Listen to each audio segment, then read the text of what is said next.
Bacaan dari kitab Kejadian. Di tanah Mesir, Yusuf pura-pura menuduh adiknya Benyamin mencuri. Maka tampillah Yehuda mendekati Yusuf dan berkata, "Mohon bicara tuanku, izinkanlah hambamu ini mengucapkan sepatah kata kepada tuanku, dan janganlah bangkit amarahmu terhadap hambamu ini, sebab tuanku adalah seperti Firaun sendiri. Tuanku telah bertanya kepada hamba-hamba ini, masih adakah ayah atau saudaramu? Dan kami menjawab, tuanku, kami masih mempunyai ayah yang sudah tua, dan kami masih anaknya yang muda, yang lahir pada masa tuanya. Kakaknya telah mati, dan hanya dia sendirilah yang tinggal dari mereka yang seibu. Sebab itu ayah sangat mengasihi dia. Lalu tuanku berkata kepada hamba-hambamu ini, bawalah dia kemari kepadaku, supaya mataku memandang dia. Lagi tuanku berkata kepada hamba-hambamu ini, jika adikmu yang bungsu itu tidak datang kemari bersama kalian, kalian tidak boleh melihat mukaku lagi. Setelah kami kembali kepada hambamu, ayah kami, maka kami memberitahukan kepadanya perkataan tuanku itu. Kemudian ayah kami berkata, kembalilah kamu memberi sedikit bahan makanan bagi kita.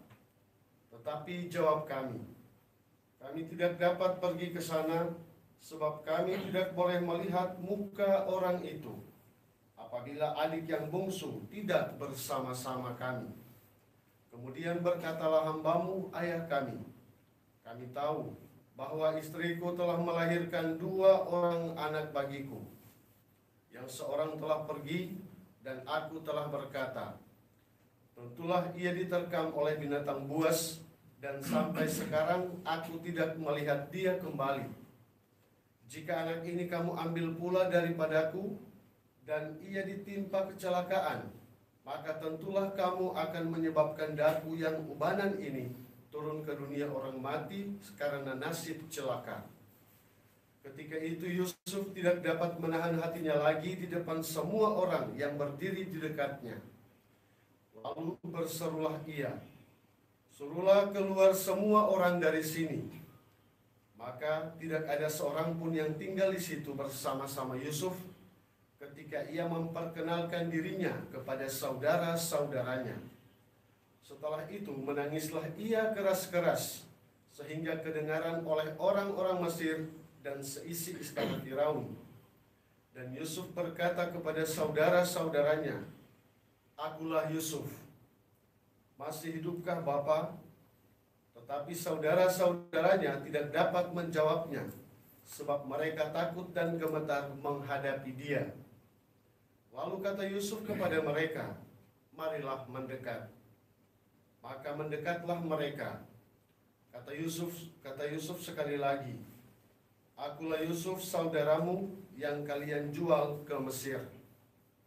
Tetapi sekarang janganlah bersusah hati, dan janganlah menyesali diri kalian karena menjual aku ke sini. Sebab demi keselamatan hidup kalianlah Allah menyuruh aku mendahului kalian ke Mesir.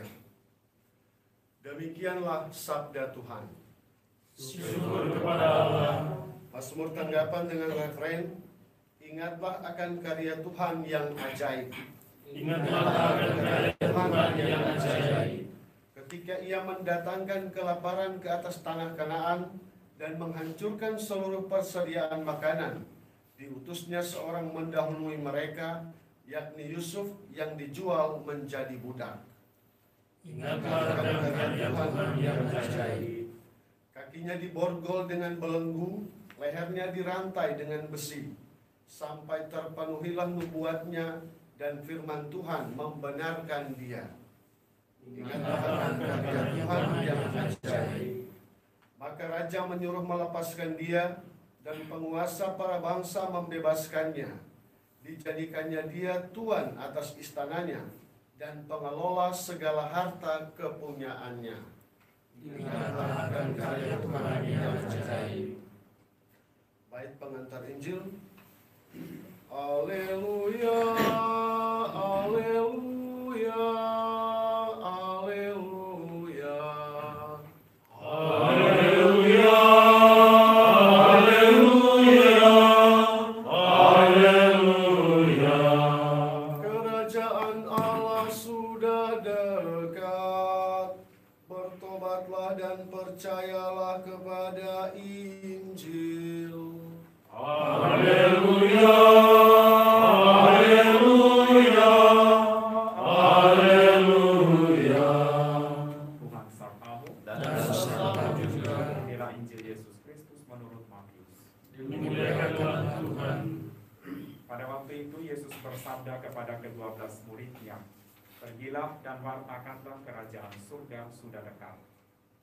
Sembuhkanlah orang sakit, bangkitkanlah orang mati, tahirkanlah orang kusta, usirlah setan-setan. Kalian telah memperolehnya dengan cuma-cuma, karena itu berilah pula dengan cuma-cuma. Janganlah kalian membawa emas atau perak atau tembaga dalam ikat pinggangmu. Janganlah kalian membawa bekal dalam perjalanan.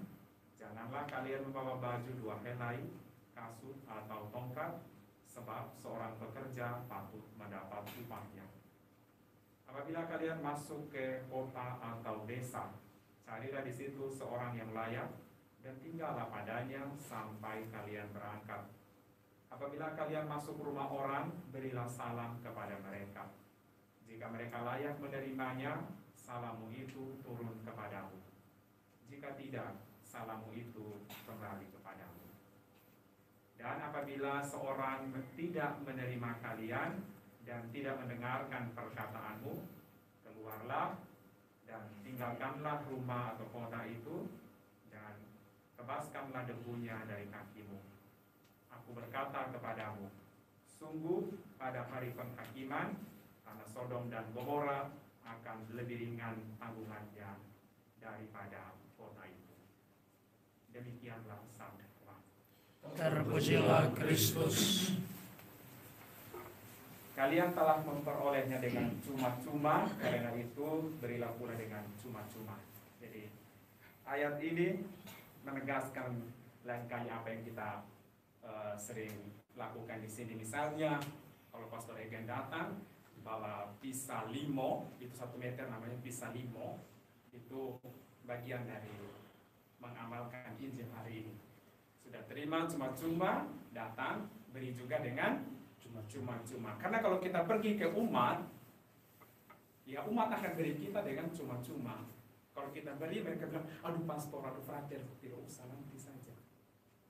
Tapi kalau ya baiklah kalau ada kelebihan, kita memberikan. Karena apa? Dengan memberi, kita tidak akan kekurangan, malahan akan berkelimpahan dalam